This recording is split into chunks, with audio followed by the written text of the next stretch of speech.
এই গরমে একটা হেলদি ব্রেকফাস্ট রেসিপি তোমাদের সাথে শেয়ার করব। এইভাবে করলে বাড়ির ছোট থেকে বড় সবাই কিন্তু খুব পছন্দ করবে। আর স্কুলের টিফিনে বা অফিসের টিফিনে তোমরা দিয়ে দিতে পারো।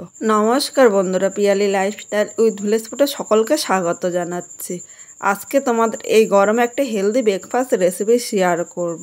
খুব অল্প উপকরণ দিয়ে তোমরা করে নিতে পারবে। তাহলে কীভাবে করলাম চলো দেখে নেওয়া যাক। এখানে আমি এই বাটির মাপে 1.5 বাটি চিড়া নিলাম।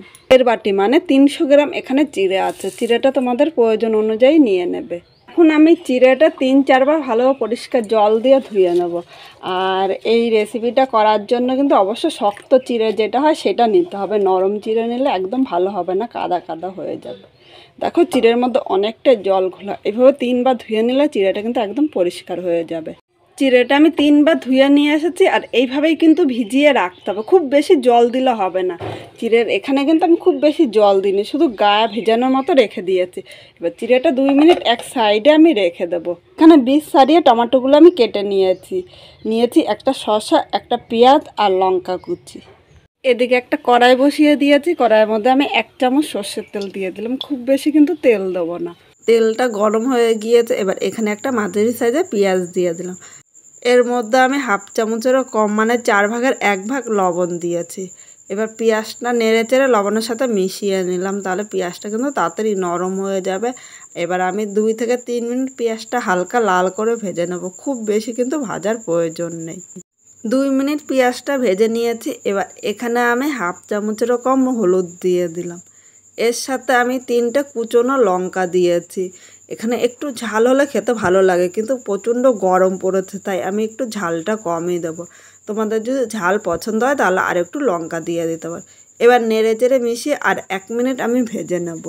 পেঁয়াজ ও লঙ্কাটা এখানে ভেজে নিয়েছি। এবার একটা মাঝারি সাইজের টমেটো বীজ ছাড়িয়ে একদম কুচি কুচি করে কেটে নিয়েছি। এখন টমেটোটা দিয়ে পেঁয়াজ ও লঙ্কার সাথে নেড়েচেড়ে মিশিয়ে 2 মিনিট ভেজে নেব। এখানে টমেটোটা কিন্তু আমি পুরো গলাবো না, একটুখানি নরম করব, তাই আমি খুব বেশি ভাজবো না, মিডিয়াম আগুনে ভাজবো। আর এখানে আজকে খুব বেশি সবজি আমি দেব না। তোমাদের ঘরে যদি এর সাথে গাজর ক্যাপসিকাম থাকে তাহলে দিয়ে দিতে পারো। আজকে আমার ঘরে গাজর ক্যাপসিকাম ছিল না, তাই শুধু আমি অল্প উপকরণ দিয়ে তোমাদের সাথে এই রেসিপিটা শেয়ার করছি। 2 মিনিট ভেজে নিয়েছি, এর থেকে ভাজবো না, তাহলে টমেটোটা গলে যাবে। এবার এখানে যে চিড়েটা রেখেছিলাম, দেখো চিড়েটা কিন্তু একদম ঝরঝরে হয়ে গিয়েছে, মানে যেইটুকু জল ছিল চিড়েটা পুরো জলটাই টেনে নিয়েছে। এবার চিড়েগুলো এর মধ্যে আমি নিয়ে নিলাম। এর মধ্যে স্বাদ অনুযায়ী লবণ দিলাম। এখানে 1/2 চামচেরও কম লবণটা দিয়েছি। আর লবণটা না দিলে এই চিড়েটা কিন্তু খেতে একদম ভালো লাগবে না। এবার এখানে মশলার সাথে আমি ভালো করে নেড়ে চেড়ে মিশিয়ে নেব। এই সময় গ্যাসের আগুনটা মিডিয়াম রাখবো। মিডিয়াম আগুনে আমার পুরো রান্নাটাই করতে হবে। এখন কিন্তু খুব জোরে আগুন দেওয়া যাবে না। এখানে সব সবজির সাথে চিড়েটা নেড়ে চেড়ে মিশিয়ে নিয়েছি। এবার এই জায়গায় আমি 2টো সেদ্ধ ডিম নিয়েছি। সেদ্ধ ডিম কিন্তু আমাদের শরীরের পক্ষে খুব ভালো আর খুব হেলদি। এবার ডিমটা আমি এরকম ছুরি দিয়ে 4 পিস করে কেটে একদম ছোট ছোট করে, মানে যতটা পারবে তোমরা এরকম কুচি কুচি করে কেটে নেবে। এরকম কুচি কুচি করে কেটে নিলে যখন আমাদের মুখে পড়বে তখন কিন্তু খেতে দুর্দান্ত লাগবে। এইভাবে আমি 2টো ডিমই কুচি কুচি করে কেটে নিয়েছি। আর তোমরা ডিমটা এর কম বা বেশি তোমাদের ইচ্ছে মতো নিয়ে নিতে পারো। এখন ডিমটা নেড়ে চেড়ে চিড়ের সাথে আমি মিশিয়ে নিচ্ছি। দেখো এইভাবে করে দিলে বাড়ির ছোটোর থেকে বড় সবাই কিন্তু খুব পছন্দ করবে। সকালের ব্রেকফাস্টে বা স্কুল টিফিনে চটজলদি একটি রেসিপি তোমাদের সাথে শেয়ার করলাম। আর এইভাবে করলে পেটটা কিন্তু আমাদের অনেকক্ষণ ভরা থাকে, আর এভাবে করলে দুর্দান্ত লাগে খেতে। আমি এটা চিড়ার পোলাও নাম দিয়েছি, তোমাদের যদি কোনো নাম মনে থাকে তাহলে এর মধ্যে বলতে পারো কিন্তু। এবার এর সাথে আমি একটা মাঝারি সাইজের শসা কুচি দিয়েছি। আমার কাছে মনে হলো শসাটাও কিন্তু খুব হেলদি, আর আমাদের শসা খাওয়া উচিত। ছোটো বাচ্চারা সবজি খেতে চায় না বা এইভাবে ফলও খেতে চায় না, তাই এইভাবে করে দিলে ওরাও কিন্তু খুব পছন্দ করবে। এর সাথে আমি কয়টা কিশমিশ নিয়েছি। কিশমিশ ও শসাটা এর সাথে আমি নেড়েচেড়ে মিশিয়ে নেব।